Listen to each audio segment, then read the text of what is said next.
Asalaam Aleykum warahmatullahi wabarakatuh. Welcome to the Sultan podcast. This is episode 6. We're going to be doing Surah an-Nasr today. What's going on with the microphone? Can you hear me? Just gonna. So, I'm going to tell you the first 3 ayahs of this surah, which is only 3 ayahs. Just remember that. I'm going to tell you this whole surah. Tell me what you think it means. Just take a moment, think about it, pause the video, whatever. Think about what it means. Get back to me, okay? أعوذ بالله من الشيطان الرجيم بسم الله الرحمن الرحيم إذا جاء نصر الله والفتح. When there comes the help of Allah and the conquest, ورأيت الناس يدخلون في دين الله أفواجا, and you see that the people enter Allah's religion in crowds. فسبح بحمد ربك واستغفره إنه كان توابا. So glorify the praises of your Lord and ask His forgiveness. Verily He is the one who accepts the repentance and forgives. Think about it for a second. What does this surah mean? Umar radiallahu anhu once brought Ibn Abbas and some of the senior Sahaba, people who had fought in the Battle of Badr, okay? One of the most famous battles in Islamic history. Anybody who was there is like earns some respect just by being there, okay? And he brings them Ibn Abbas, who is a much younger person compared to them, I think in his teens at the time, and they all sit together and Umar asks them, what do you guys say about Allah's statement إِذَا جَاءَ نَصْرُ اللَّهِ وَالْفَتْحُ, and yani the surah, what does it mean? Some of them said it means that we were commanded to praise Allah and seek His forgiveness when He helps us and gives us victory. Some people weren't so sure, so they just kept quiet. Umar asked Ibn Abbas, what do you say about the surah? He said first that the opinion was wrong, okay? Umar asked him again, what do you think? Ibn Abbas says, it was the end of Allah's messenger's life that Allah was informing him of. Okay? That's simple. And Umar confirmed what he said and said, I know nothing about this surah except that which you have said, yani Ibn Abbas. Okay? So that's the meaning of the surah, confirmed by Umar radiallahu anhu. This is also made evident by a hadith in which the Prophet ﷺ says, verily my Lord has informed me that I will see a sign in my ummah, and He has commanded me that when I see it I should glorify His praises and seek His forgiveness. For He is the one who accepts repentance, and indeed I have seen it. And he recites this surah, إِذَا جَاءَ نَصْرُ اللَّهِ وَالْفَتْحُ رَأَيْتَ النَّاسَ يَدْخُلُونَ فِي دِينِ اللَّهِ أَفْوَاجًا فَسَبِّحْ بِحَمْدِ رَبِّكَ وَاسْتَغْفِرْهُ إِنَّهُ كَانَ تَوَّابًا.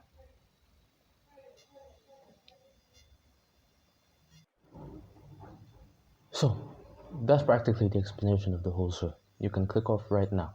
Actually, wait, just one more thing has to be explained. In the first ayah it says, إِذَا جَاءَ نَصْرُ اللَّهِ وَالْفَتْحُ, when the help of Allah comes and the conquest.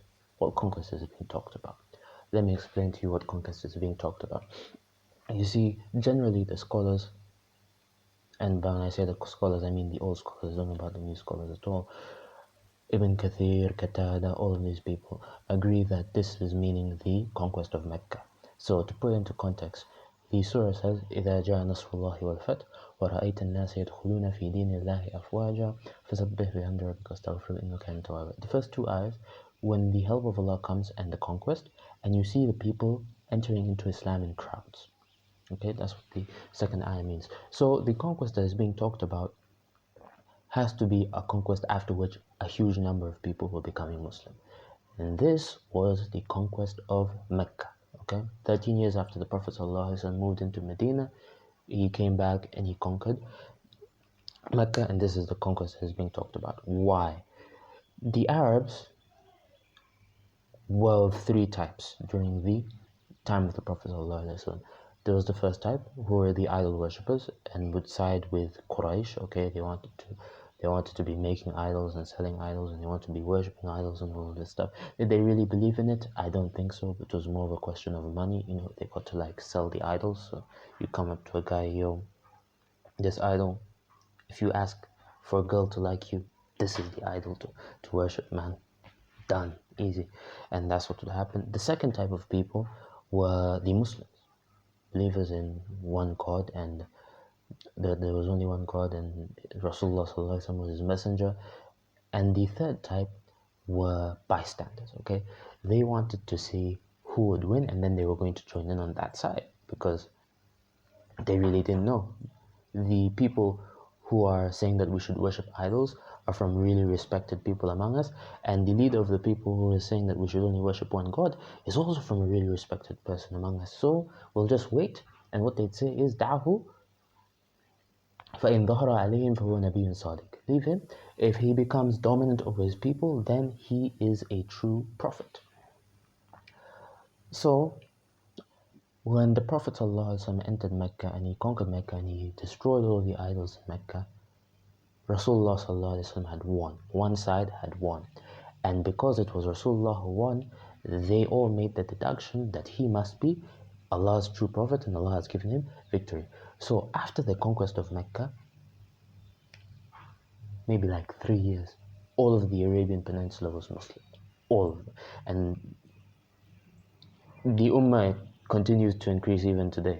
I see like in the Latin American, no offense to Latin American Muslims, I just didn't know that they were any. It's like a really cool thing. But there's like 200,000 of them. I didn't even know like they knew about Islam, you know? And so yeah, that's why we know that the conquest is of Mecca, because after the conquest, a huge number of people started becoming Muslim. So that's it for the video. If you like the video, please like, leave a comment, subscribe. You know, you can be my first subscriber. If you're watching this like after this video has come out and like 3 years later when I'm famous, you could be the first one, man. You get to say that. Anyway, Asalaam Aleykum warahmatullahi wabarakatuh. Barakallahu feekum. See you in the next one.